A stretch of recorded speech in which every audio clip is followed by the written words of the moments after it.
protecting the one country that is not only spreading the fundamental radical version of Islam, but also financing terrorism to a great degree. Absolutely. And we are protecting, ignoring, and pretty much letting them run roughshod over the area because they're useful. And why are they useful? They are useful in a very old school sort of imperialist way. And so you still don't think it's to access their resources? Oh, of course. But actually, this gets back to, so you had mentioned that like Saudi Arabia had the resources, they have the resources in that region that matters. Can I ask you a question? Yeah. Can I ask both of you a question? If there was no deposits of oil under any country in the Middle East, do you even think it would even rank and register on the global scale in which it does for the number of wars, the number of conflicts, and the amount of time that we invest in this region of the world? Absolutely not. We would just let them simply be in the desert doing whatever they want, practicing whatever they want. And I think a good comparison is any sort of northern Africa or any of these other regions where you have resource-rich region. You have a vast rural population, not as educated, large unemployment, conflicts that are happening over and then a diamond mine pops up between tribes, just a resource poor nation that nobody wants to deal with. Is that the analog? There's the concept of the oil curse. And it's if you look at some of the healthiest countries in the Middle East, it's I would still include Turkey in that number, and I think Jordan is with very little in the way of resources. I mean, they've got Petra, they've got the Indiana Jones and the Last Crusade place. I still want to go there. But so these countries that do not have significant oil resources are in better shape than the rest of the Middle East. And I think that actually oil derailed Middle East development in the very because when they went from just another kid on the block to the most baddest kid on the block, then you're saying that's when they started to spread the radical ideology. Exactly, and it's a very it's a controversial thing to say, but I do think it's fair to say that it is a kind of okay, I won't use the term medieval, but like it's a pre-modern context, the way that Saudi Arabia governs itself, because it is an absolute monarch with a relationship with a religious hierarchy that is troubled, and that's how they control the country. How much of the religious hierarchy controls that country? Well, that goes back and forth. It depends on how powerful the king is. So the first king of modern Saudi Arabia, it was a sort of a long rise, but they took Mecca and Medina, I believe, in the 20s, and he ended up having a very long reign, didn't die until the early 50s. He was powerful. He could pretty much dictate to the religious hierarchy. It was a very ISIS-like group that helped him come to power, and then they came into a dispute, I think over British subsidies, but don't quote me on that. And he was able to crush them because he was a more powerful Saudi king. So it's a give and take component. So recently you're saying the religious component has been taking over the country. The relationship between the Saudi family and the religious hierarchy actually goes back almost 300 years. So currently, what is it at? Well, currently it's the same give and take in that the Saudi kings, and there are elements of the Saudi royal family that are very interested in modernization, further industrialization. We're going to build innovation cities and theme parks and yada, yada, yada. But they can never go too far. They can never go to the point where they are offending the religion. And the problem is, especially since the late 70s, the kings have been in a weaker position because they've needed U.S. power. They've needed the Western, the evil Western infidel powers to protect them from actors like Iran and Saudi Arabia. So they've already been in a weaker position. And also the oil, since the beginning of the modern oil industry in Saudi Arabia in the 30s, there's been a ton of money coming in, but it's also involved like Western engineers and like subdivisions, like cloistered subdivisions of Westerners living on holy Saudi land. So they have to spend a lot of money towards that religious establishment. So we've talked about how this came to be, and there's no doubt that the relationship with Saudi Arabia was useful in the late 70s against the Soviets in Afghanistan. Everybody knows that story. And we've talked about how it's become dysfunctional because of oil, and we've talked about where it's at and with the Saudis' involvement in 9/11. So let's move forward now past today, and let's say this. Let's say President Trump did follow through with his promise to normalize relationships in the Middle East and go after ISIS like we should. Yeah. So let's say we de-emphasize our relationship with Saudi Arabia, and by virtue of that, we stop our support of what's going on in Yemen, and we pull out of Syria to an extent that God, I don't even know what to do there. But either way, we get the hell out. Okay. Then what happens? What does that world look like? Is that the right move? Like, is that what we should be doing right now? I would argue it is, because especially from would it be short term great for the region? Possibly not. Would it be long term great for the region? Absolutely, because less Western involvement. Who should control? Who should control the actual countries there, the actual throughout the history of the Middle East post-independence, like since the 50s and 60s, there have been very serious ideologies and approaches towards development and whatnot, and they all sort of got derailed by the Cold War and also by Saudi Arabia, which So if it's not them, it's someone, right? There's never going to be just a complete even playing field in this region of the world.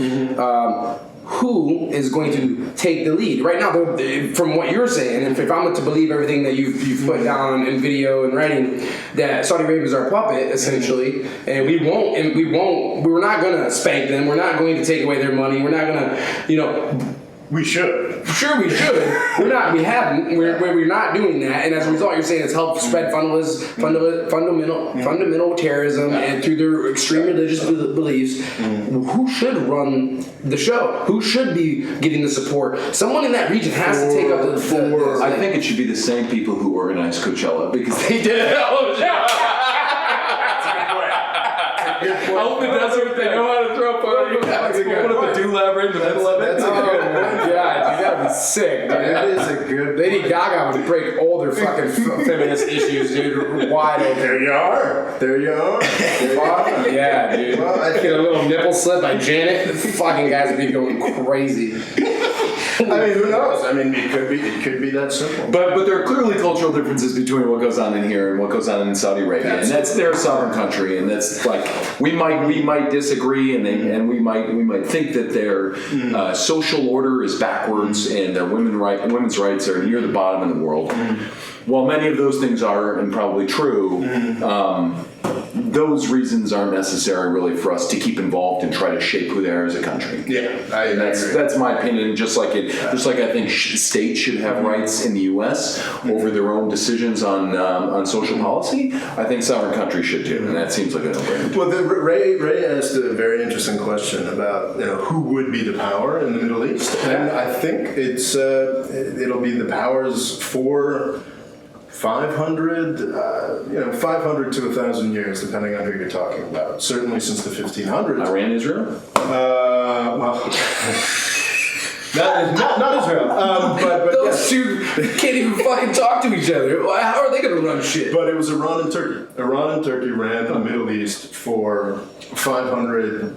I mean, Iran has been present in some way for thousands of years, as Persia or what have you. But and the Turks have been a very serious power in the Middle East since the 15 teens, I believe. And I do think that they would come back. And I think traditionally Egypt was sort of the seat of Arab power and Arab, ideology, culture, what have you. And I would love for more of that to come to the fore again. I mean, Egypt currently is a big mess, but I think Egypt, Iran, and Turkey would be the people who would control the region. What about Russia? They have an They have a large Muslim each population. one of those countries is a problem. They've got borders on there. I haven't looked into this, but my guess would be that they have issues with immigration right now and people fleeing the Middle East, particularly into Georgia, Chechnya, etc.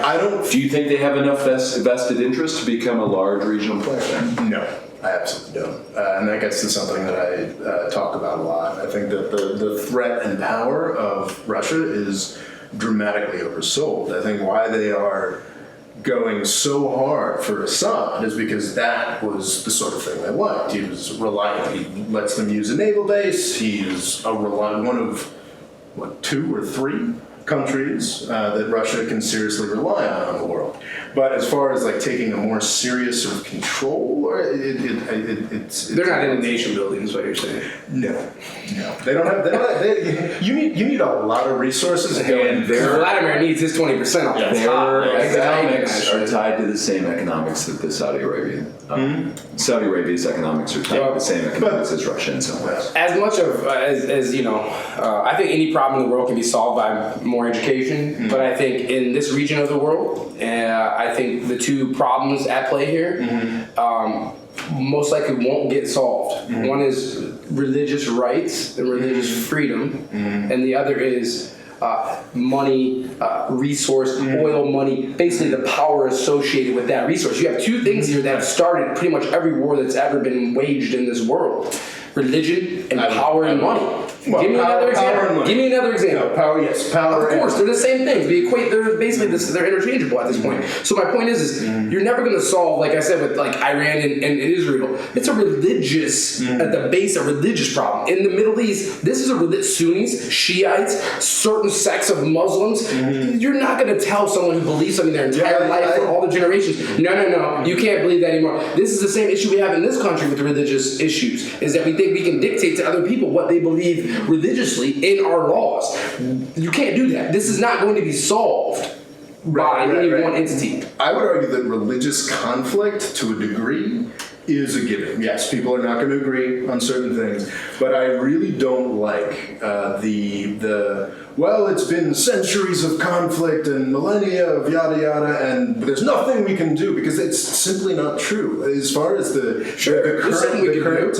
current tempo of like Sunni-Shia anger is something that we have not seen in that region for quite some time. Well, actually, since the foundation of Saudi Arabia. Wow. But it's these tensions always exist, like in Yugoslavia. You have these tensions, but it's all about the politics and the money and the power of that moment. It's about the politics of a given moment. They can make these things Aren't become politicians religious and represent religions when they run? I mean, what I'm saying is, it's like if the political control isn't invested in that sort of in religious politics, then things will be okay. Like Yugoslavia fell apart in a horrible ethno-religious thing in the 90s, but for the 40, 50 years before that, Serbs and Croats were getting married. And I think in the Middle East you have, I don't know about, it depends on the region, depends on the country, it's a tremendously diverse area, but the Sunni-Shia issue was nothing,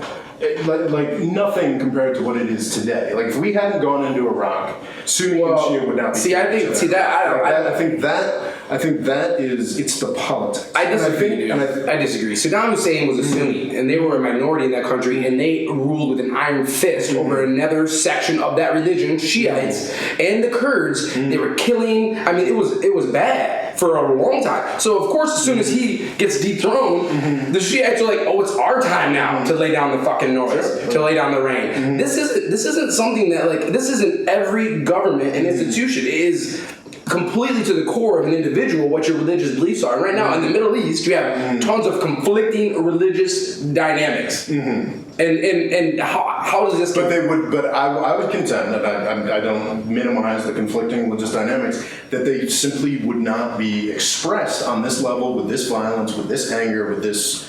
If it weren't for politics, if it weren't for Bush's invasion of Iraq, if it weren't for Saudi Arabia, which puts a shit ton of money into enforcing and driving diversity out of Islam, I think that is a very real problem. Islam. What's their benefit? What's the benefit for the people of Saudi Arabia to spread this fundamentalist, extreme view of being a Muslim? I would say extremely limited, and they are victims of this. The benefit is to the royal family. The Saudi royal family gets its legitimacy by being the defenders of the faith and by being this extreme version of the faith. Yes. So who checks them on their version of the faith? Well, they check the religious establishment. So the religious establishment. This is a deal that goes back, as I said, 250 to 300 years between. You've heard of the term Wahhabi. It actually comes from a guy named Wahhab. And the great-great-great-great-grandfather of the Saudi I king. thought that was something that you ate with sushi. No, that's wasabi. Okay. Sorry. And that's a deal that they made. And this, in a tribal society, it was actually a very powerful deal to make, and it was intermittently very effective. It was effective for about a 50-year period in the 1700s to the 1800s, and then more developed countries like Egypt and Ottoman Turkey smacked them around, and they spent 100 years in the wilderness. And then it was the British and the Americans that brought them back. Once we discovered they had a super important resource. I think, well, with the British, I think it predated that. British Petroleum? That's an important, but actually it was actually Standard Oil of California that tapped that first well in Sons of 1938. bitches. That's Fucking looking at you, Standard Oil. Standard Oil. All right, so I think we probably, I don't know if the camera's about to run out, but anybody got any final? Yeah, let me throw this out there. There's some news stories being thrown out about Saudi Arabia developing some alternative energy sources, and they're on board for the big green win.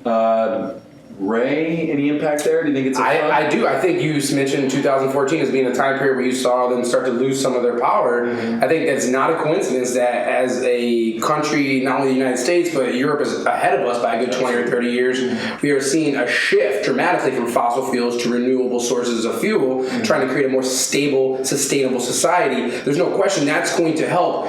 If you take the influence of their money and their power away from them, people are going to start to care much, much less about their religious wars and what they feel and what the relationships are with warring countries around them. At the end of the day, I fear, though, what's going to happen is we're just going to leave. All the foreign interests are going to literally be like, oh, no more oil? Good luck. And they're going to take off. And they're going to be back in the wilderness and fending for themselves. I would be okay with that. See, I like to see all humanity move forward. I don't like to see anybody be put in that situation. And if they're so important to us now, they'll spend billions and billions and billions of dollars waging war and installing dictators and doing this and wanting to protect the women in those countries and give them the ability to go to school and be educated and have rights. And all of a sudden, when there's no more money, there's no more ATM. We don't care anymore. Well, I think that look at Latin America. Latin America. It's too late. We're vested. We have to continue to support and try to figure out a way forward. But the great thing about Latin America, like if you picture Latin America in the 1980s, it was the Middle East but worse because you had exactly the same dynamic. You had these in that case it was great powers. It was the Soviet Union, the United States competing competing dictators. We're going to support this guy. We're going to support that guy. Yada yada yada. And now that's over. And with the end of the war in Colombia, I believe that the entire Western Hemisphere is completely free of war, which is extraordinary. There's still a war on drugs. The most fucking important war, the most pointless bullshit war ever. Sounds like a talk for another video. Yeah. How about South America is a talk for another video? Because I can't co-sign that statement, but I'll let. So Rob, thanks for having us out. Ray, I thank you guys. I appreciate it. Glad to meet you. Coachella 2018. Be there. See you there, babe. Woo! West Side. Indeed. Thank you for watching. Please subscribe. I hope you'll watch the rest of this series. This discussion, I think, did a great job of illuminating some of the issues. And please give my essay, Everybody's Lying About Islam, a look. It's available now on the Amazon Kindle, and I think it does a pretty good job of laying out these issues in a way that you won't get anywhere else. It does do that. Well, thank you, Travis. I've read it. More Freedom Foundation. Indeed. The straight dope. Yes. Thanks again, Rob. Go Blue. There we go. I was waiting for that. Go Blue. Go Blue.